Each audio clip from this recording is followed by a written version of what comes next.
काली बहू के प्याज पराठे और सौतन। सासू माँ, ससुर जी, खाना खा लीजिए। अभी गोमती और हरिहर ने रोटी का एक टुकड़ा उठाया ही था कि चमनलाल उनके दरवाजे पर आकर चिल्लाता है, हरिहर, अरे ओ लंगड़े, कहाँ है? बाहर निकल। हरिहर बैसाखी के सहारे बाहर आता है। तूने जो 1 महीने का समय लिया था वो पूरा हो गया, जल्दी से मेरे पैसे दे दे।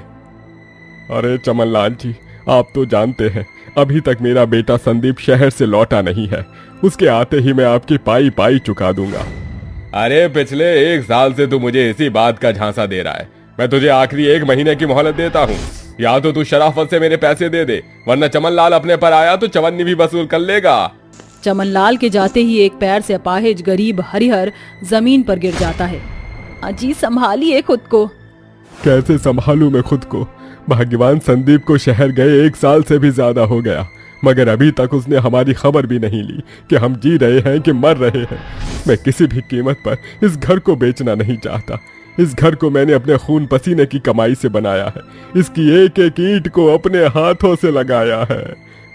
अगर हमने चमनलाल को उसके पैसे नहीं दिए तो वो हमारे घर पर कब्जा कर लेगा। बाबूजी, आपकी बहू के होते हुए ऐसा कुछ नहीं होगा। माँ जी, हमारा खेत इस वक्त खाली है। मैं उसमें प्याज की फसल बोऊंगी, फिर उस फसल को बेचकर हम चमनलाल के पैसे चुका देंगे। कविता का रंग बहुत ही काला था, मगर वो बहुत साफ दिल की और मेहनती है। अगले दिन से कविता कड़ी मेहनत करके प्याज की फसल बो देती है। फसल धीरे धीरे बढ़ने लगती है। इसी बीच संदीप घर लौट आता है, मगर वो अकेला नहीं आया था। उसके साथ आई थी उसकी नई पत्नी तारा, जो बहुत ही सुंदर और गोरी थी। संदीप, मेरा बेटा तू आ गया? हाँ माँ, मैं आ गया। माँ, इससे मिलो, ये मेरी पत्नी तारा है। तारा, माँ के पैर छुओ। ओह गॉड, अब मुझे इस गई गुजरी गरीब बुढ़िया के पैर भी छूने पड़ेंगे। खैर, नमस्ते मम्मी जी। संदीप, ये तूने क्या कर दिया? तेरे जाने के बाद से 1 साल से तेरे नाम का सिंदूर अपने मांग में सजाए कविता बहू तेरा इंतजार कर रही है, और तू दूसरी शादी करके चला आया। तो और क्या करता मैं? एक तो आपने और पिताजी ने जबरदस्ती मेरी शादी इस काली कलूटी से कर दी। मुझे इसकी शक्ल देखकर ही घिन आती है, तो मैं सारी जिंदगी इसके साथ कैसे बिताता? इसलिए मैंने तारा से शादी कर ली। अपने पति से इस कदर ठुकराए जाने के कारण कविता डबडबाई आंखों से अपनी सौतन को देखकर कहती है, माँ जी, बाबूजी, जाने दीजिए। अगर संदीप तारा के साथ खुश हैं तो मुझे और क्या चाहिए? मैं खुश हूँ। बेचारी बहू अपने दिल पर पत्थर रखकर अपनी सौतन का गृह प्रवेश कराती है, जिसके बाद संदीप तारा का हाथ पकड़कर उसे कमरे में ले जाता है। सैंडी डार्लिंग, तुम्हारी ये काली बीवी तो बहुत ही ड्रामेटिक है। मैं इस टूटे फूटे गरीब खाने में ज्यादा दिन तक नहीं रह सकती। तारा, यू कांट इमेजिन, ये जमीन लाखों की है। बस एक बार इसके पेपर मेरे हाथ लग जाएं, फिर हम इसे बेचकर शहर सेटल हो जाएंगे। और ये सब हम दोनों के लिए ही तो कर रहा हूँ। संदीप को अपनी सौतन के करीब देखकर कविता को बिल्कुल अच्छा नहीं लगता है। वो अंदर ही अंदर घुटती रहती है और तारा उसे बहुत परेशान करती है। हे यू ब्लैक टी, यहाँ आओ और मेरे पैर दबा। कविता चुपचाप तारा के पैर दबाने लगती है। काफी देर होने के बाद कविता की आंख लग जाती है और तारा उसे अपने पैरों से दूर झटक देती है। काली कलूटी कामचोर, एक काम भी ढंग से नहीं कर सकती। चल जा यहाँ से, ब्लाडी बहन जी कहीं की। ऐसे ही वक्त गुजरता जाता है और एक रात संदीप तारा प्रॉपर्टी के पेपर ढूंढकर उन्हें चमनलाल से बेच देते हैं। अगले दिन चमनलाल और उसके गुंडे बेचारी कविता और उसके गरीब सास ससुर को घर से निकाल देते हैं। अरे चलो, उठाओ अपना ये फूटा टूटा सामान और दफा हो जाओ यहाँ से। चमनलाल, ये घर हमारा है, तुम हमें हमारे घर से नहीं निकाल सकते। अबे ओ काली कोयला, तेरे पति और तेरी गोरी सौतन ने ये घर मुझे बेच दिया है। अब इस जमीन पर मेरा हक है। घर छिन जाने के बाद अब बच जाती है सिर्फ खेती की थोड़ी सी जमीन, जहाँ कविता अपने सास ससुर के साथ खेत में झोपड़ी बनाकर रहने लगती है। अब उसके प्याज की फसल भी पककर तैयार हो चुकी थी। हे भगवान, बस इतना सा ही आटा है, कोई सब्जी भी नहीं है। माँ जी, बाबूजी के लिए क्या बनाऊं? कुछ ना सूझने पर कविता बोए हुए प्याज से आटे में प्याज, नमक और अजवाइन गूंथकर गर्मा गर्म प्याज के पराठे बनाकर अपनी गरीब सास ससुर को खिलाती है। कविता बहू, प्याज के पराठे तो बहुत ही स्वादिष्ट बनाए हैं तूने। दिल खुश हो गया और पेट भी भर गया। अपने हाथों बनाए गए प्याज के पराठों के स्वाद की वाहवाही के बाद कविता को गरीबी से उभरने का एक रास्ता दिखाई देता है, जिस पर चलकर कविता ऊपर वाले का नाम लेकर फुटपाथ पर प्याज के पराठों का एक ठेला लगाती है। प्याज के पराठे खा लो, गर्मा गर्म स्वादिष्ट खस्ता प्याज के पराठे। गरीब काली बहू के बनाए प्याज के पराठे की खुशबू से रास्ते से गुजरने वाले लोग वहां खींचे चले आते हैं। अरे बहन जी, जरा 2 गर्मा गर्म प्याज के पराठे तो देना। ये लीजिए साहब। भाई वाह, अब मजा आ गया भाई। इन प्याज के पराठे का स्वाद तो बहुत ही गजब का है। 2 पराठे और देना। ये लो भैया। उस ग्राहक को कविता के बनाए प्याज के पराठे इतने ज्यादा पसंद आते हैं कि वो 2-2 करके 10 पराठे खा जाता है। कितने पैसे हुए? 50 रुपए हुए भैया। ग्राहक कविता को पैसे देकर चला जाता है। हर दिन के साथ उस गरीब काली बहू के प्याज के पराठे की बिक्री बढ़ती जाती है। गरीबों के लिए कविता का बनाया गया प्याज का पराठा सुबह शाम का सस्ता नाश्ता बन चुका था, जिससे वह पेट भरकर चाव से खाते। बहुत ही कम समय में कविता ने अपनी कड़ी मेहनत से बड़ी प्रसिद्धि हासिल करके प्याज पराठे की एक बड़ी दुकान खरीद ली। भगवान की दया कृपा से मेरे प्याज के पराठों का व्यापार अच्छा खासा चल पड़ा है। अब मुझे इसे चलाने के लिए कुछ लोगों को रखना होगा। अपनी मदद के लिए कविता अनिल नाम के एक मेहनती युवक को अपने प्याज के पराठों के व्यापार में शामिल कर लेती है, जहां अनिल को कविता की सादगी और सुलझे स्वभाव से प्यार हो जाता है। एक दिन कविता पराठे बनाने के लिए प्याज काट रही होती है। कविता जी, लाइए मैं प्याज काट देता हूँ। आपकी आंखों में प्याज काटने से आंसू आ रहे हैं। आप जाकर कस्टमर हैंडल कीजिए। मगर प्याज तो तुम्हारी आंखों में भी लगेगा ही। प्याज काटना तो क्या, आपके लिए मैं हंसते हंसते हर तकलीफ सह लूंगा, मगर मैं आपकी आंखों में आंसू नहीं देख सकता। वो प्यार जो कविता हमेशा से अपने पति की आंखों में देखना चाहती थी, वो उसे अनिल की आंखों में दिखा था। गोमती को इस बात का एहसास हो गया कि कविता को कोई खुश रख सकता है तो वो है अनिल। कविता बहू, अब तूने बहुत तरक्की हासिल कर ली है, मगर मैं और तेरे बाबूजी चाहते हैं कि तू फिर से अपना घर बसा ले। माँ जी, ये आप क्या कह रही हैं?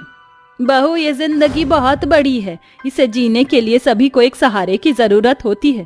कल को मेरे और तेरे बाबूजी के मर जाने के बाद तू अकेली हो जाएगी। अनिल तुझे बहुत प्यार करता है, उससे शादी कर ले, वो तुझे खुश रखेगा। और खुशकिस्मती एक बार दरवाजा खटखटाती है, पर बदकिस्मती तब तक दरवाजा खटखटाती है जब तक कि दरवाजा खुल ना जाए। अपने बीते कल के कारण अपनी आज की खुशियों से मत भाग बहू। अपने सास ससुर के कहने पर कविता अनिल से शादी कर लेती है। वहीं दूसरी तरफ संदीप के सामने तारा का असली चेहरा आ जाता है।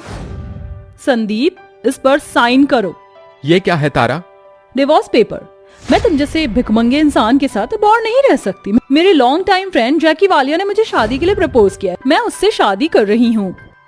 आखिर में तारा संदीप को छोड़कर चली जाती है और संदीप कविता के पास लौट कर आता है। कविता, मुझे माफ कर दो। मुझे अपनी गलती का एहसास हो गया है। मुझे एक मौका दे दो। माफ करना संदीप जी, मगर मैं अपनी जिंदगी में आगे बढ़ चुकी हूँ। वो कविता कोई और थी जिसने आपके नाम का सिंदूर अपनी मांग में सजाकर सालों तक आपका इंतजार किया। मैंने शादी कर ली है और मैं अपने पति को धोखा नहीं दे सकती। ये सुनकर संदीप आंखों में आंसू लिए वहां से चला जाता है। कविता को दिए धोखे के बाद संदीप अपने आगे की सारी जिंदगी अकेले गुजार देता है। वहीं अनिल कविता की जिंदगी के खालीपन को अपने प्यार से भरकर उसे बहुत खुश रखता है और दोनों पति पत्नी साथ मिलकर प्याज पराठों का व्यापार चलाते हैं।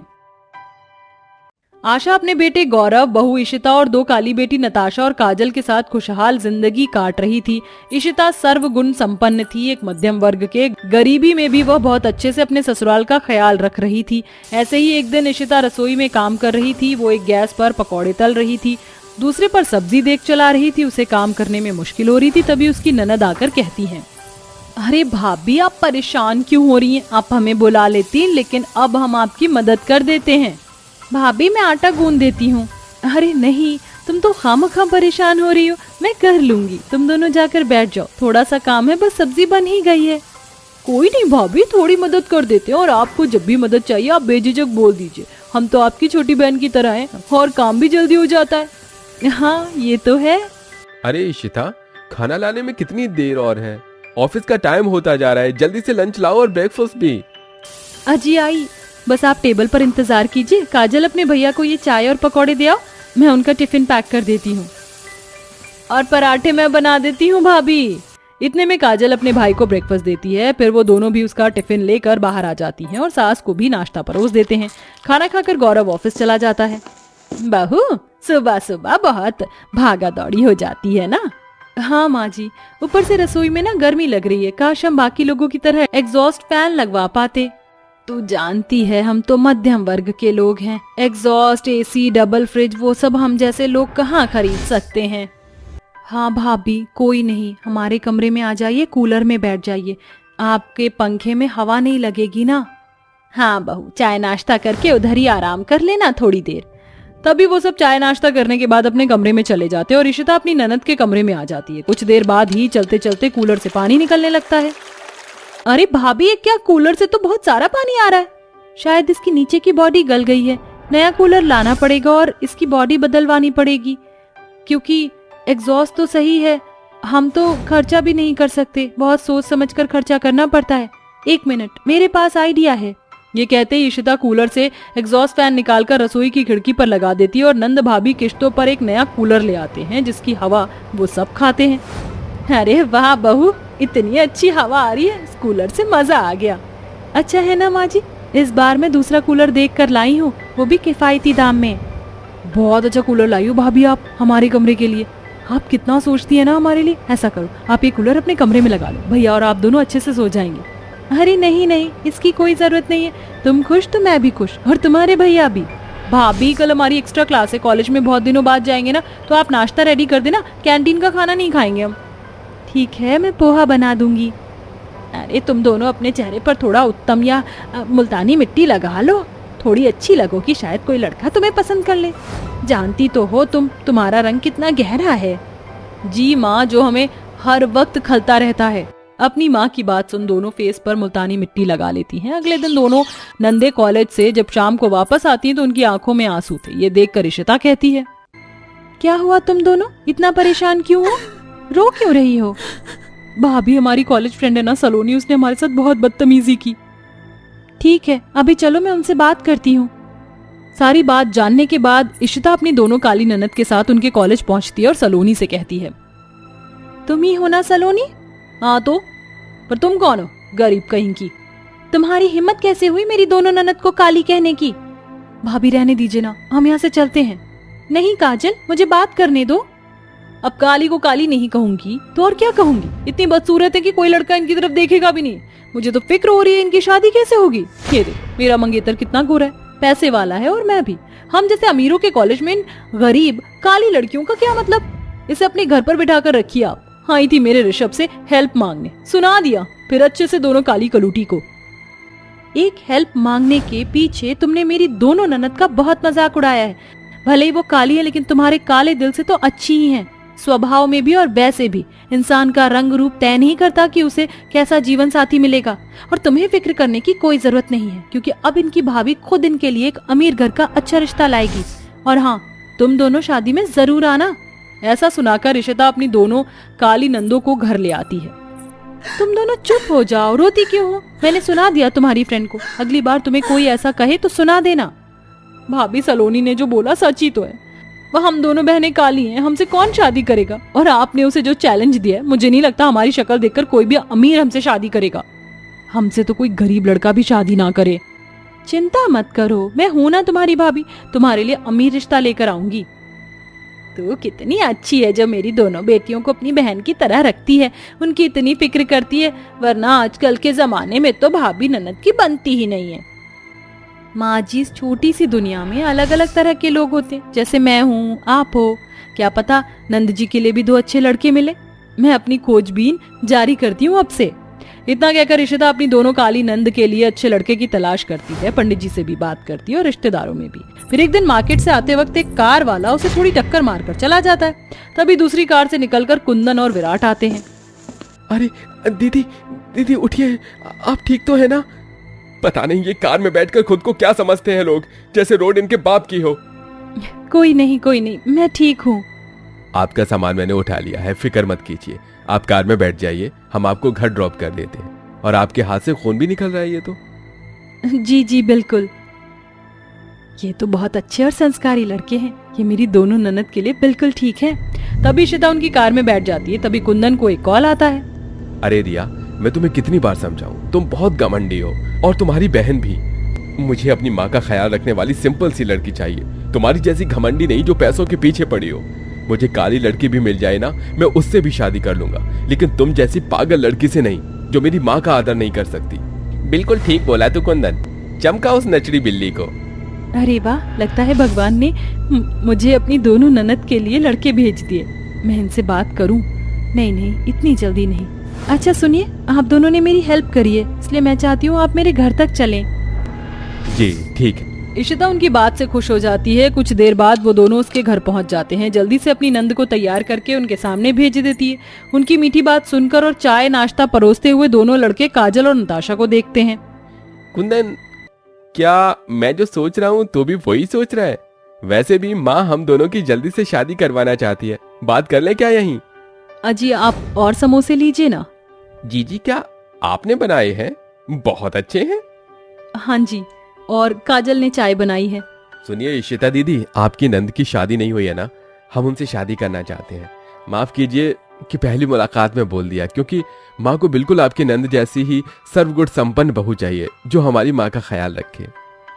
क्या सच में आप मेरी दोनों ननद से शादी करना चाहते हैं? जी बिल्कुल। क्या आप हमें काले होने के बाद भी अपनाएंगे?